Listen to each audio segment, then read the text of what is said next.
kind of it then lacks this beauty that is in the depleting resource model that we have on planet Earth. Okay, so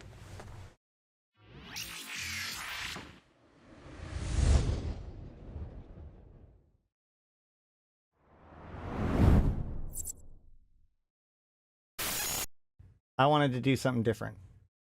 I have a video that came out 9 days ago. And the reason why is because I think that it's really important to understand CCP's position on things, where they're going. And I know that with that, especially with the blockchain stuff coming up, I think a lot of us have had a lot of questions about that. And there has been an interview that he did, that Hilmar did, the CEO of EVE Online, or well, of CCP, did with the guys at A16Z, which is like the big, that's the crypto guys. Obviously, this interview is kind of a low-key get people hyped up for this the crypto space possibilities. But what he says about the game itself is both very illuminating and also might help understand what actually happened when it came to this whole like decision to do a crypto thing. Again, this is just to try to get into the head of the guy who makes the decisions about the company. Our biggest role is in some way managing the economy, and it's a bit of an unfortunate role. Like the way that things enter and exit EVE Online is pretty good. I mean, we are here 20 years later, but it. So he's talking about the standard ISK, or what we call the faucets and sinks. Systems that put things into the game, or ISK into the game, and the things that make sure that stuff gets taken out of the economy. For the economy to be healthy, these need to be balanced. And this is the sort of thing that we talk about all the time when we're talking about like EVE's economic health and all that stuff. ISK faucets, ISK sinks, etc., etc. You know, this is well-tread territory. Also wasn't designed to run for 20 years. Like when we were designing the inputs and the outputs of the economy, we were 27. When you're 27, like 3 years is eternity. So this is actually an interesting point, and this is one of the things I wanted to bring up. When EVE Online was first designed, which is like a lot of the systems that underlie the basis of EVE Online, their dream was a game that lasted 3 years. None of this was originally designed to be sustainable. So there is this aspect of like the game was procedurally generated, but the world does not have its own ability to procedurally regenerate itself. So the mineral distribution, etc., is very rigid. It's all very sort of mechanical. It's all very deterministic. And so what he's talking about there, the different minerals that spawn in the different places, the way that things, where the belts are, what planets are where, how the sites spawn, all that kind of stuff, it was generated once and was static. This is the very thing that he was complaining about the summer during blackout, okay? The idea that everything in the universe was static. And from that point on, a lot of CCP's efforts has been in trying to make systems that are mutable, that can change over time, dynamically, right? Based on what people are doing, either based on shorter-lived things that change over time, or systems that can be burned down, like dynamic bounty system. Even the inclusion of anomalies versus belts when it comes to ore and all that kind of stuff. These all make those systems much more flexible. You add on to that their more crazy technology, like the basically system mutaplasmids that they've used to change security status, change resources available, change all kinds of stuff about a system dynamically. I think that you can clearly see, like we can look back and see what he's talking about and maybe help understand why they've had those priorities over the last few years. Players are really smart in spotting the deterministic patterns that are underneath.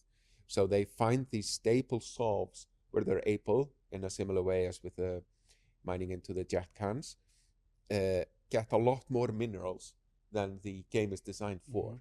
And then so what he's telling here, this is actually only part of an interview, and this is referencing a story that he likes to tell about when he first started playing Eve. In the game, in the beginning, jet cans were not originally designed to be in the game. They were effectively a dev quick hack to let them put something into space. And that's why like their size was so big and they weren't really balanced around. And so people were using jet can mining in order to make it so they could synergize and mine a whole bunch more efficiently. And that made it so that they could burn, like make enough money and it go through all of the content fast enough. Now, this is an interesting point, which is that from CCP's point of view, or at least CCP Hilmar's point of view, it seems as if the systems being solved is a bad thing. We often talk about the comfort of things like mission running and being able to, like, you know, having these reliable systems. And a lot of the people that have gotten mad because their reliable systems have been disrupted. But it seems here that, like, this is one of the reasons why they don't explain stuff when they put it out to us. Not only do they want us to solve the problem ourselves, not only do they want us to figure it out ourselves, they want us to take a long time doing it, because to them, that's the content. That's what they can provide for us. So the longer it takes for us to figure things out, the more actual mileage they get out of that content from CCP's side. And that actually is a really interesting insight. The economy goes out of whack because most of the economy then destroys things through war. So the game is overly reliant on the fact that it is kind of deterministically reseating all its resources. Players are super quick at understanding how that works. They amass up a lot of assets, and then the war of attrition of those assets is not enough to compete with players' ability to understand the patterns. So we have had to do a lot of sort of manual intervention.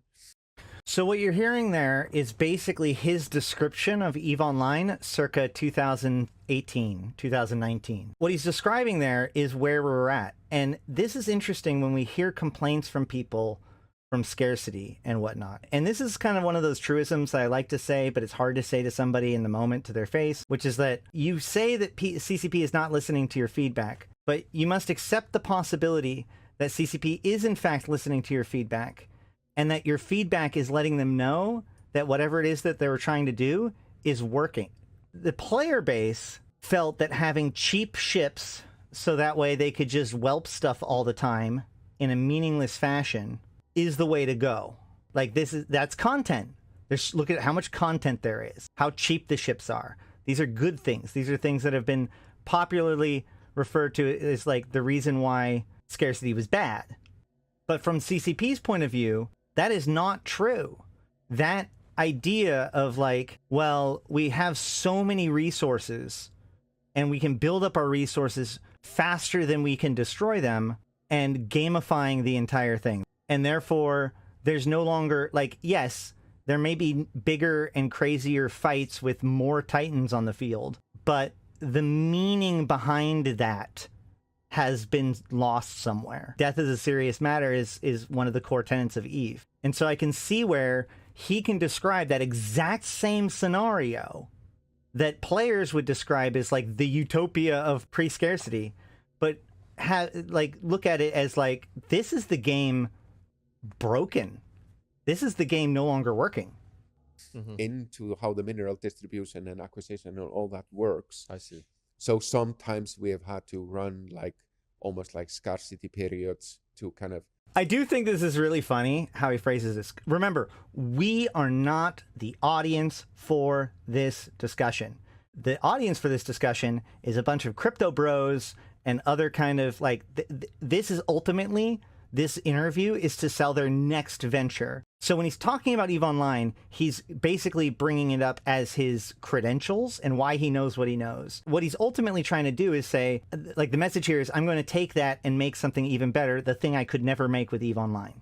Spoiler alert, that's the overall motif I got from it. That's the vibe. I just think it's funny, given how we feel about scarcity and more about how it's been phrased. Scarcity is one of those... CCP don't even like calling it scarcity. It was a shortage period. But if you hear this guy, if you listen to Hilmar, it sounds like scarcity was this thing that like they've done it multiple times, and sometimes they got to do it, and we just did it once recently. The mineral distribution and acquisition and all that works. I see. So sometimes we have had to run like almost like scarcity periods. Sometimes kind of, almost like inflate the scarcity. economy to a reasonable level, and we're just kind of coming out of one. This is the equivalent. Just kind of coming out of one. So this is actually the equivalent of like controlling the uranium distribution on planet Earth, or like where is crude oil on planet Earth. This is more like that. The natural resources. Yeah, the natural resources of the world don't really have the ability to procedurally regenerate itself, to be in a, almost like a dialogue with the populace of the world on how the resources become scarce and shift around and deplete, etc. And if I were to have like a magic wand and do something with Eve, I would find the way to make the game behave even more like nature. So that's it. The thing that makes the simulation not work in Hilmar's eyes is the lack of depletion of resources. It's not just the fact that the belts are always in the same place. It's that the ore respawns without fail every single time. And he'll go into this more, but like the whole point is that isn't how it works a lot of the time. And increasing desperation breeds innovation. By sort of procedurally regenerating I'm getting there, Malak, in a way that would be surprising to us and surprising to players. I keep on having to pinch myself to be like, are we talking about real world or the game? When I know about these philosophies, yes, it's like we can't regenerate fossil fuels. It's like the equivalent of that, right? Yes. So there are equivalents in the world. Yeah, the world's obviously a little bit richer in things, but but the scarcity of resources and the technology innovation level that is needed to dig deeper and deeper and deeper, and oil is a really good example. First, we were taking it from the surface, and it was almost just like coming out of the ground on its own. And now people need like extremely high tech equipment to get kind of the last drenches of oil that are still left. And that actually is like those kind of technology innovation leaps are very useful MMO game design mechanics, and especially if you allow people to even invent it on their own, which is doable through kind of social composability. But again, going back to Eve, the fact that it is rather deterministic and it doesn't really deplete, and you don't really have to reach deeper and deeper and deeper, kind of it then lacks this beauty that is in the depleting resource model that we have on planet Earth. Okay, so we are now going to kind of like, this is interesting stuff, but now let's talk about why this video is being made, or like what his actual message is here, I think. What we're getting at here is that he's describing the problem that needs solving. Oh man, if only there is some way to like work natural scarcity somehow into this system. If there is some sort of like way to like limit the number of things available, and therefore each one of them ends up having real value. You see what I'm saying? It doesn't take very long to say, just tokenize the resources. And yes, that probably means absolutely nothing, but it's worth $40 million. Should we like? That's like a perfect segue to talk about the technologies of today, and like when you say you wave the magic wand, what would you do better in a Oh man, we couldn't do it 20 years ago. But with the technology of today, a different kind of Eve universe. Like I feel that, well, initially it was servers, and it was processing speeds, and that was like an innovation that allowed for more kinds of gameplay. Decades have passed, 2 decades have passed since the game has come out, and now we're at a point, days. The scarcity period was a time in from 2020 to 2022 where CCP significantly curtailed the amount of resources that were able to be found in EVE Online. You could have, that's excuse. Look, after it is a sales pitch. Our announcement and looking forward in the future of EVE, like what technology do you see right now is potentially opening up more chapters of like the Eve universe? So I think it's both technologies, but it's mostly techniques, which is also important to realize, like design techniques to address some of the things we have observed about Eve, which if we had a time machine, I would go and change those initial conceptions. It's actually more techniques than it is technology. So this is really interesting because he is talking about Eve right now. What he's saying is that we can't go back in time and change those initial conditions. Eve is a static universe, which means it's currently a static universe, but it means that the current state of the game, including all the players and everything, is based on that static universe. And so what he's talking about is the strategies that they actually did use and have been using, and he's saying that it's mostly through design tweaks, design philosophies. And so when people talk about how Eve has changed, well, yeah, this is pretty much it. What they're saying is that they've developed new design philosophies that now get applied into different places in order to breed more interesting gameplay, which is exactly what we've seen. Like in terms of technology, sure, we have faster CPUs, sure, we have different programming languages, etc. But like nothing really materially has changed. Maybe some of the AI stuff is materially different, but it's still very early days. So that's actually really interesting too, because when we think about like ways that you've improved the game, like through tech, like they said hardware stuff, this is beyond hardware stuff. So my first thing would be like, well, all of their AI work, a lot of the work that I've seen at least has been towards that. They're making the rats better and smarter and do different things. But he's saying like that's just the underlying stuff. That isn't even the stuff that he's talking about. But these techniques, I would think a lot about that. Especially like all this deterministic behavior in the base layer of Online. When we look at our own reality, everything is probabilities, shockingly so and irritatingly so. When you look at the quantum world, it's like mind-bogglingly like probability, kind of like, and everything we look at is probability based, and Eve is just too deterministic. And the probability patterns and the probability distributions that we could employ, and especially with like a shifting kind of resource landscape, almost like a weather, becomes just a fundamentally more interesting world to crack the code, rather than what we have in Eve, which is fairly regimented, deterministic, and predictable. And predictability brings boredom at some point. The goal of the players, the main gameplay, is the like assessment of the patterns and the systems. The more dynamic those can be, the longer it'll take players to figure it out. That's the content. The state in which we have it all figured out, which was a lot of like 2018 really, that is like a nightmare scenario. And I get that, because I think that does get represented in what we see in a lot of these people that are jaded or that are mad about stuff that has happened or whatever, is that, you know, universally they have divorced themselves from like looking at the universe as a universe and as something that is interesting in its own right. And so while a lot of players focus on the accumulation of power, the developers, and Hilmar in particular, are more interested in creating an interesting universe, a universe that feels alive. A universe that can be defined on a wiki page that easily with formulas and stuff, or not even that. You can just look up, you can just Google, you can search for any given system and find out exactly what's there from 20 years ago. You know, like, yeah, that isn't as interesting as the universe. I can see how, as a developer now, he sees that as almost like a Tinker Toys version of making the universe, and almost like a regret that it's that way.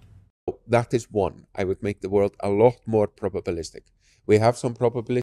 Well, no, because we're not talking about loop pools, because loop pools, those are a thing that's in the game. That's output. We're talking about input variables, right? We're talking about which rats are even there, what the loop pool is, the universe itself, not the stuff going on, the individual thing in the universe. Probabilistic outcomes in EVE Online, largely in a concept that is called wormholes. Immediately people are creating gods, like EVE players are creating. Oh, this is really, really, really interesting. Okay, so when Hilmar wants to talk about the top thing about what he means by this. Eve working at its best. Listen to what he talks about and why he thinks it's cool. Immediately, that is one. I would make the world a lot more probabilistic. We have some probabilistic outcomes in EVE Online, largely in a concept that is called wormholes. Immediately, people are creating gods. Like, EVE players have created a god, it's called Bob. It controls the probability distribution of where wormholes appear and how they're rolled out and down. And EVE players exist in a very interesting dynamic with their own god creation, where it's both a joke and also not a joke. And it's usually when you're creating gods to get sense of controlling your environment, that is like mankind at its peak. Mm-hmm. Okay. When he talks about why the randomness in wormholes has lent itself to being a good example, he doesn't bring up the popularity of wormholes. He doesn't bring up any of that stuff at all. He brings up the fact that we invented a god to explain the randomness. And what's interesting about that is that if you think about it from CCP's point of view, when it comes to us, what's interesting to them isn't how big your wallet is, it's the social constructs that we make. It's the social, or it's the self-made content, like Katia Sai, right, that really gets their attention. They don't care who can rat the most. They care about, people doing genuinely interesting things. If you're totally up yourself when it comes to this kind of thing and you are focused on like the friendship machine and whatnot, you can look at this and say like, well, on the one hand, Bob is a joke. But on the other hand, over time, it's less and less so. And you think, oh, well, it's a game. Obviously, nobody knows it. But then you think, well, how did the gods function in like Greek or Roman or whatever? Like, obviously, they didn't see their deities, but they ascribed them to these things. At what point do we actually bleed over? If all of the artifacts that we put out about Bob speaks of him as a religious god, then the archaeologists that come after us would assume that we worshipped a god named Bob for realsies. But more importantly, his point is that is another degree of social interaction. That is an amount of cohesion. That is a humanity-specific thing to look into your environment and try to explain it through deities. And that's why he's interested in it, because basically his little puzzle with a little bit of randomness made it so that our humanity is out in full display. This is what we do when we're faced with an enigma that needs the invention of a god to explain. So building a world that it is imbued with properties which are so deeply interesting that you enter into this domain is the high bar of virtual world creation. So for 2016, 2017, we were all like, EVE Online is about the players. And, a lot of the stuff that we've done was based on that, and that's fine. But it really seems to me like what he's saying is that EVE Online should be about an interesting universe. Now, maybe not saying that that's at the expense of the players. Players are part of an interesting universe. But we had always conceded the fact that the universe itself is actually kind of boring. And he's never gotten over that. And we have seen from experimentation with EVE and learning from EVE players also, like making a world that's way more built on these principles will be a much bigger enigma to crack. So that's number one. Number two. So that's an interesting one. Basically, if the dynamics of the systems change, it makes it harder for them to be, solved problems. And while that's true, that's definitely where the question comes in, right? Like, is that really where the fun game is?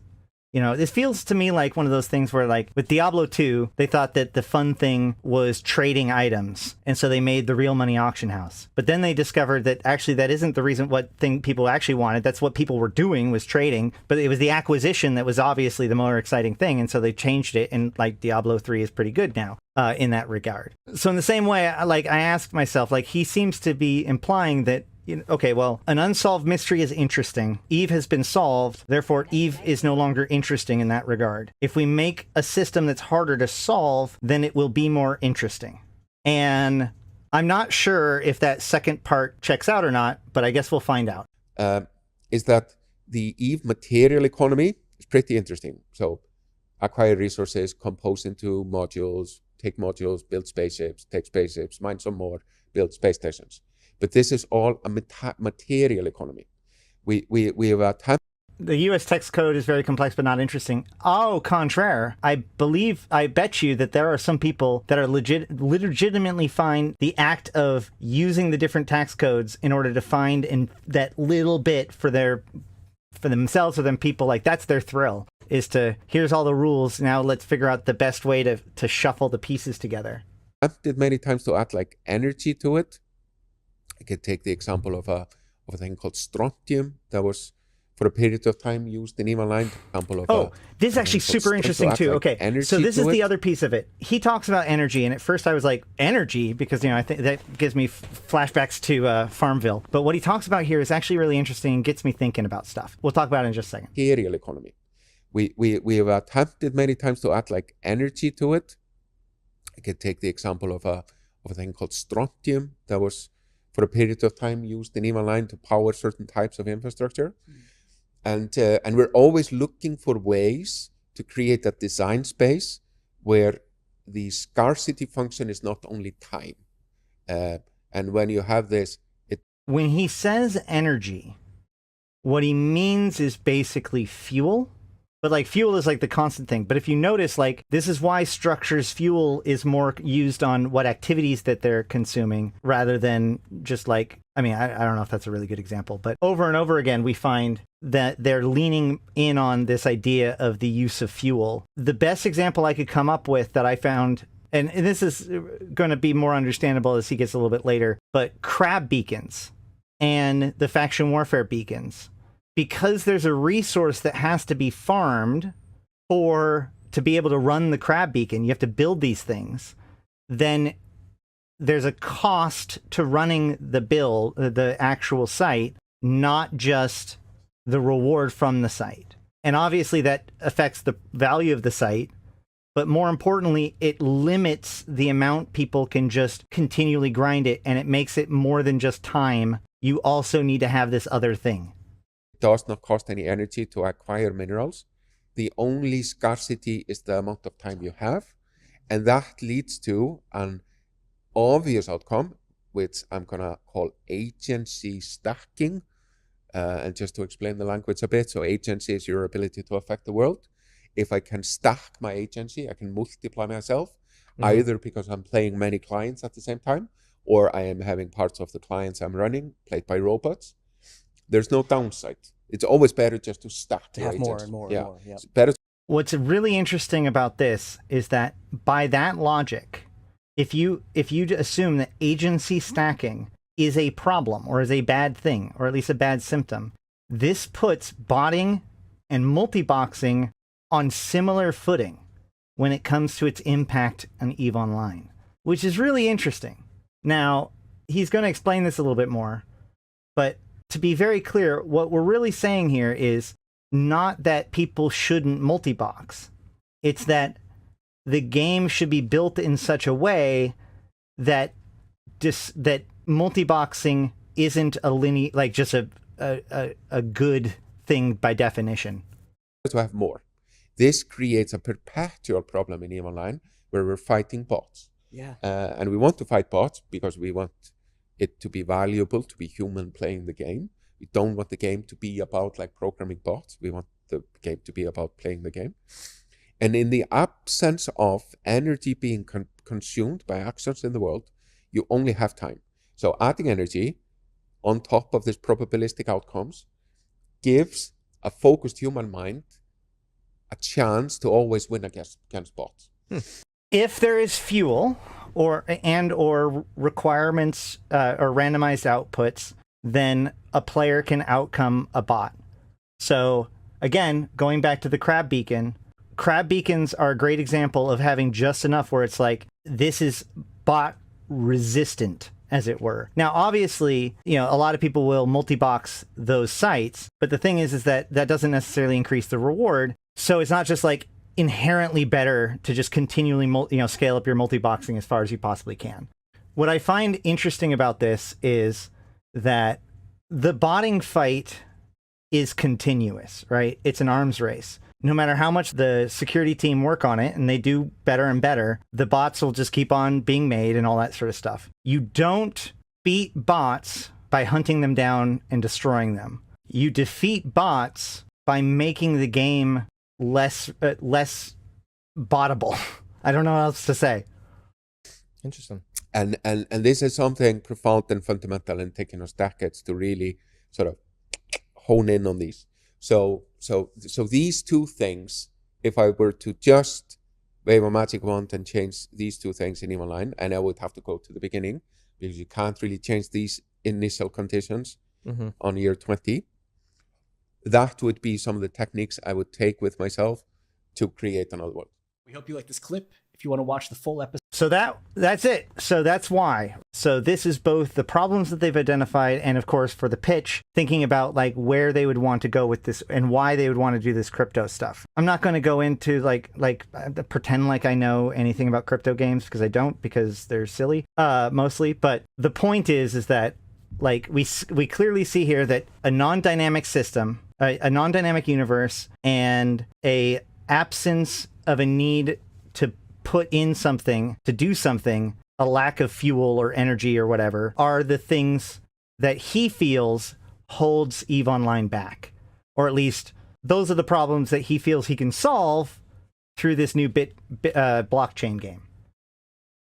All right, well, I guess on that note, I've been Ashrothi. I've been playing this game since 2010, talking about it since 2012, and I'm here to put EVE into context for you, my fellow Empyreans. Thank you guys so much for coming on this Thursday, April 27th, YC125. And before you leave, make sure to like the video if you haven't already. Comment.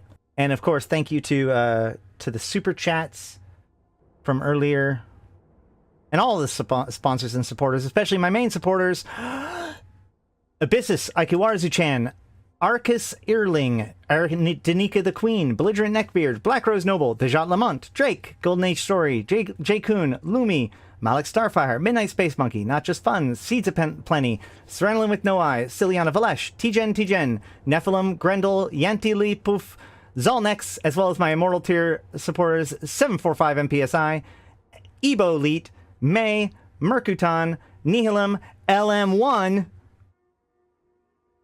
and Rid. Thank you all so much. 07, and until next time, I'll see you in space.